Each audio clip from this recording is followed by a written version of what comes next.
मिथुन राशि की बात करें तो गुरुदेव का जो गोचर है वो द्वादश भाव से हो रहा है और वहां पे वो वक्री है। द्वादश भाव में गुरु देव का गोचर हम अच्छा नहीं कह सकते। किस हिसाब से हम अच्छा नहीं कह सकते हैं गुरुदेव का द्वादश भाव में गोचर? द्वादश भाव में गोचर खर्चों में बहुत बढ़ोतरी करता है, बहुत ज्यादा खर्चे करवाता है। अनएक्सपेक्टेड खर्चे, अनफॉर्सिंग खर्चे जो आपने कभी एंटिसिपेट नहीं किए होंगे, जो आपने कभी सोचे नहीं होंगे कि ऐसे खर्चे भी हो सकते हैं, उन जगहों पे खर्चे होते हैं। और जिससे क्या होता है कि जो फाइनेंशियल बैलेंस है किसी भी फैमिली का या किसी भी इंडिविजुअल का, जो एक फाइनेंशियल बैलेंस होता है कि उसने जो प्लान करके रखा होता है, बजट करके रखा होता है, वो जो बजट है वो पूरी तरीके से बिगड़ जाता है जब गुरुदेव द्वादश भाव में है। क्योंकि द्वादश भाव से हम खर्चे भी देखते हैं। अभी जनरली जो मोस्टली जो खर्चे होते हैं ना, ये दो चीजों पे होते हैं। यहाँ पे या तो हेल्थ रिलेटेड इश्यूज, हॉस्पिटलाइजेशन, या फिर लिटिगेशन, कोर्ट कचहरी, डिस्प्यूट्स, इनमें खर्चे ज्यादा होते हैं। अब दूसरा प्रॉब्लम मिथुन राशि वालों के साथ क्या है, जो कि अब चेंज होने वाला है और अच्छी परिस्थिति आने वाली है, कि सिर्फ खर्चे ही नहीं हो रहे हैं। मिथुन राशि वालों के लिए जो इनकम के स्रोत हैं वहां पे भी प्रॉब्लम है। अगर किसी का जॉब है, हो सकता है किसी का जॉब चला गया हो सकता है किसी का सैलरी मिली ही ना हो या लेट मिली हो या मिल नहीं रही हो। तो कहने का मतलब क्या है कि खर्चे तो अपनी जगह हो ही रहे हैं, बट जो आय के स्रोत हैं, जो इनकम के सोर्सेज हैं, उसमें भी कहीं ना कहीं प्रॉब्लम है। और जो पैसे का फ्लो है, जो मनी का फ्लो है, वो बराबर नहीं हो पा रहा है। तो मिथुन राशि को अगर एक लैंग्वेज में मैं डिफाइन करने की कोशिश करूं तो जो फाइनेंशियल मैनेजमेंट है वो पूरी तरीके से बिगड़ा हुआ है। ये है प्रेजेंट सिचुएशन। आने वाला समय मिथुन राशि वालों के लिए बेहतर होने जा रहा है 4 फरवरी 2025 से। किस तरीके से? द्वादश भाव में गुरुदेव का गोचर हो रहा है और गुरुदेव 14 मई 2025 को अपने द्वादश भाव से प्रथम भाव में आएंगे, लग्न में आएंगे। जैसे ही गुरुदेव 14 मई 2025 को लग्न भाव में आएंगे, मिथुन राशि वालों के लिए उनकी दृष्टि पंचम पे पड़ेगी, सप्तम पे पड़ेगी, नवम पे पड़ेगी।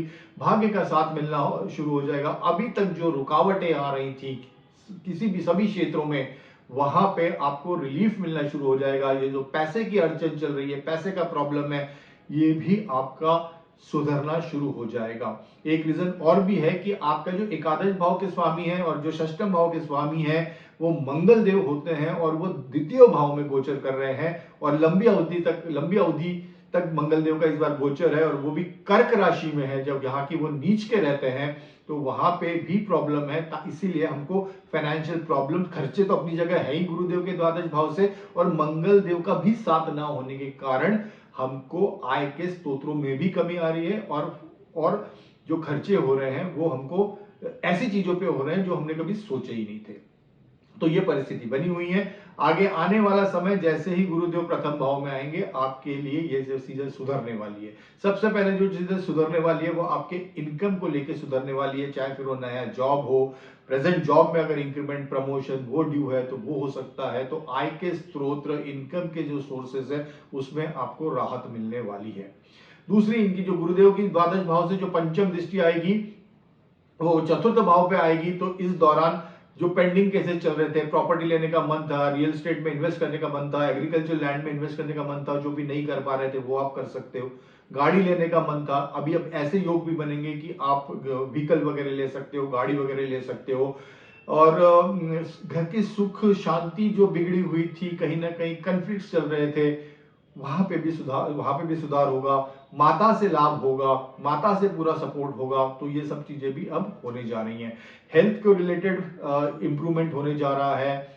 कॉम्पिटिटिव एग्जाम्स, अगर किसी आप कॉम्पिटिटिव एग्जाम्स में अपेयर हो रहे हैं तो उन लोगों, उस चीज के लिए भी ये समय बहुत अच्छा होने जा रहा है मिथुन राशि वालों के लिए। ये कोई लिटिगेशन के केसेस चल रहे हैं, कोर्ट कचहरी के केसेस चल रहे हैं, शत्रु परेशान कर रहे हैं, वहां पे भी अब रिलीफ मिलेगा आपको और एक पॉजिटिव इंप्रूवमेंट वहां पे भी आपको देखने को मिलेगा। इनहेरिटेंस की बात करें, पैतृक संपत्ति की बात करें तो उसके लिए भी पीरियड अच्छा है। ससुराल पक्ष से भी लाभ होने के पूरे योग बन रहे हैं। अगर आप रिसर्च फील्ड से जुड़े हुए हैं तो वहां पे भी आपको अच्छी सक्सेस मिलने के चांसेस हैं। ये पीरियड जो गुरुदेव की नवम दृष्टि है वो जो आपके अष्टम भाव पे आ रही है, तो ये पीरियड आपके लिए आध्यात्मिक प्रगति के लिए भी अच्छा है। जो स्पिरिचुअल प्रोग्रेस है उसके लिए भी अच्छा है, ध्यान के लिए भी अच्छा है, मेडिटेशन के लिए भी अच्छा है। तो कहने का मतलब ये है मिथुन राशि वालों के लिए कि अभी तो परेशानी का समय चल रहा है, बट अब 4 फरवरी से जैसे गुरुदेव मार्गी होंगे तो हमारी लाइफ में थोड़े से पॉजिटिव चेंजेस आना शुरू होंगे। और 14 मई को 14 मई 2025 को जब गुरुदेव अपने लग्न भाव में आ जाएंगे, प्रथम भाव में आ जाएंगे, हमारी स्वतः मिथुन राशि में आ जाएंगे गुरुदेव 14 मई 2025 को, तो उसके बाद हमको एक बहुत बड़ा पॉजिटिव चेंज देखने को मिलेगा, एक बहुत बड़ा रिलीफ देखने को मिलेगा। जो परेशानियां हम झेलते हुए आ रहे हैं, परेशानियों को फेस करते आ रहे हैं, उसमें बहुत बड़ा आपको रिलीफ मिलेगा, एक मोटिवेशन मिलेगा, एक ऊर्जा, एक उमंग, उत्साह 14 मई के बाद आपको मिलेगा। बट हाँ, ये जो चेंजेस होने जा रहे हैं ये 4 फरवरी से होने जा रहे हैं। तो एक अब आप एक्सपेक्ट कर सकते हो कि जो आने वाला समय आप लोगों के लिए है वो इस समय से बेहतर समय है। तो ये है मिथुन राशि के लिए। So this is all about Mithun राशि। Thank you so much, wish you all the best, bye and take care.